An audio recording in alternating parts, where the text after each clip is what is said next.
उनके जो प्रथम समूह है उसको आवाहन किया गया, इसलिए इस समूह संस्था को आवाहन अखाड़ा शब्द दिया गया। और इनकी शाखाएं, प्रमुख शाखाएं है हरिद्वार, उज्जैन, त्र्यंबकेश्वर, गिरनार और यहाँ प्रयागराज में। ये संपूर्ण पंचायती व्यवस्था है। यहाँ पर हर 3 साल के लिए कार्यकाल चेंज होता है। गुरु शिष्य की परंपरा है। शंकराचार्य जी द्वारा मठामन्याय जो स्थापित मठेश्वरी पद्धति है, उसी के आधार पर हमारे यहाँ 10 नाम के सारे सभी सन्यासी मिलकर रहते हैं। आदि गुरु शंकराचार्य जी ने संबंध 603 में एक सन्यासी के समूह की स्थापना की, जो आने वाले भविष्य के लिए सनातन का प्रचार प्रसार करे और समूचे विश्व में सनातन की जय घोष हो। उसी हेतु सर एक महात्मा संतों के समूह बनाया गया और 10 नाम की रचना जब हुई, उसी समय पर इस समूह बना गया। हमारे भारतवर्ष में शंकराचार्य जी द्वारा 4 मठ स्थापित है और चारों दिशाओं में 3-3 और 2-2 हिसाब से 10 नाम के सन्यासी बनाए गए। उनके जो प्रथम समूह है उसको आवाहन किया गया, इसलिए इस समूह संस्था को आवाहन अखाड़ा शब्द दिया गया। और सबसे पहले जिस संसार में पूजा गणेश जी की होती है, इसलिए इस समूह के इष्ट देवता के रूप में गणेश जी को प्रस्थापित किया गया। और सिद्ध गणेश भगवान की हम सब आवाहन अखाड़े के सन्यासी, नागा सन्यासी, अवधूत सन्यासी सारे लोग मिलकर पूजा पाठ करते हैं। और इनका मुख्य केंद्र दशाश्वमेध घाट काशी वाराणसी में है। और इनकी शाखाएं, प्रमुख शाखाएं है हरिद्वार, उज्जैन, त्र्यंबकेश्वर, गिरनार और यहाँ प्रयागराज में। किस तरह से, कितना पुराना ये अखाड़ा है और कितने इसमें सन्यासी हैं? जी, वैसे परंपरा है, गुरु शिष्य की परंपरा है।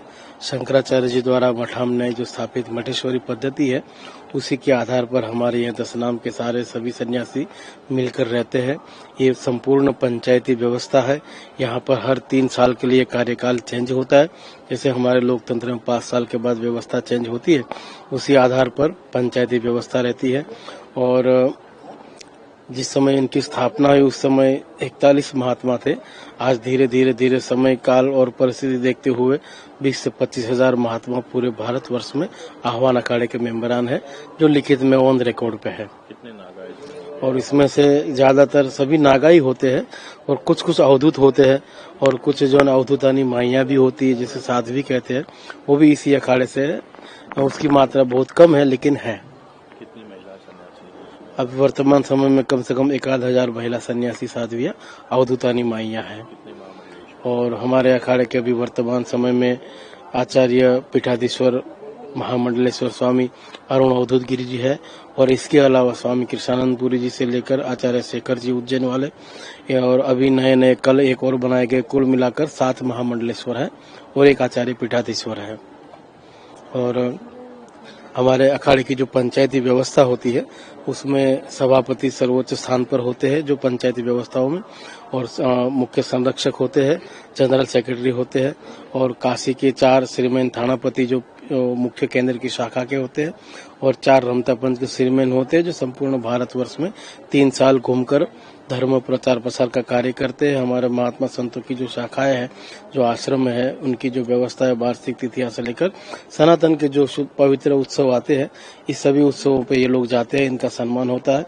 और जो सेक्रेटरी लोग होते हैं, वो पूरे भारतवर्ष में घूमकर हमारे महात्मा जहाँ कहीं भी रहते हैं, उनकी स्थान, मठ मंदिर, कुटिया, जमीन जायदाद को लेकर जो भी छोटी मोटी लीगली अनलीगली जो समस्याएं होती है, उसको देखते हैं, उसका निराकरण करते हैं और पब्लिक को साथ में रखकर सनातन का प्रचार प्रसार करके सारी व्यवस्थाओं को आगे बढ़ाते आए हैं। कहा जाता है कि जगह जगह घूमते हैं आप लोग, फिर प्रयाग में आते हैं, फिर अभी कहीं और जाएंगे। धर्म का प्रचार किस तरह से होता है? अखाड़े की क्या अखाड़े की संपूर्ण भूमिका होती है। जो भी महात्मा हमारे मेंबर है, अखाड़े का सदस्य है, वो सक्रियता से पूरी निष्ठा के साथ में अपने गुरु की आज्ञा में रहकर सनातन के लिए कार्य करता है कि योद्धा के माफिक, सैनिक के माफिक।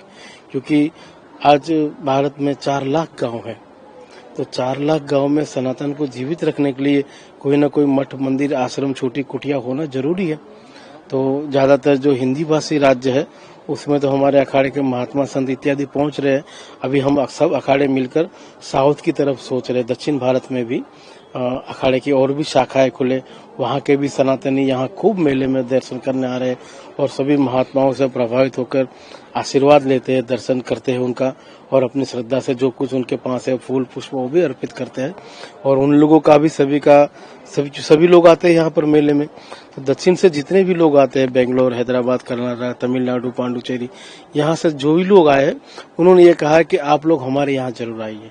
तो अखाड़े की हमारी जब महासभा की मीटिंग होगी उसमें बैठकर निर्णय लिया जाएगा और इस महासभा की मीटिंग का निर्णय हम और अखाड़ा कोई भी सभाओं में प्रस्ताव रखेंगे कि वह हमें दक्षिण की तरफ और आगे बढ़ना है और वहाँ पर भी अखाड़े की और हमारी जो पद्धति पूजा पाठ इत्यादि जो है वहाँ पर भी हम जाए और वहाँ की जो हमारे सनातन धर्मावलंबी कुछ ऐसी पब्लिक जो भटकी हुई है, जो धर्मांतरण का शिकार बनी हुई है और भी वहाँ पर जो उनकी जो लोकल रीति रिवाज है उनको भी हम समझे और उसमें कोई त्रुटि है तो उसका भी सुधार करें। आज शंभू पंच का क्या शंभू से क्या?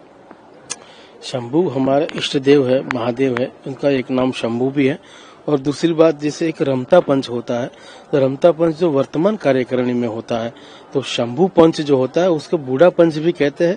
और जो रमता पंच से अपना कार्यकाल रिटायर करने के बाद वो महात्मा अपने आप शंभू पंच में चले जाते हैं। तो वो जो सीनियर जो एक कोर कमेटी होती है उसे शंभू पंच कहते हैं। शंभू पंच है जी, इसको शंभू पंच कहा जाता है।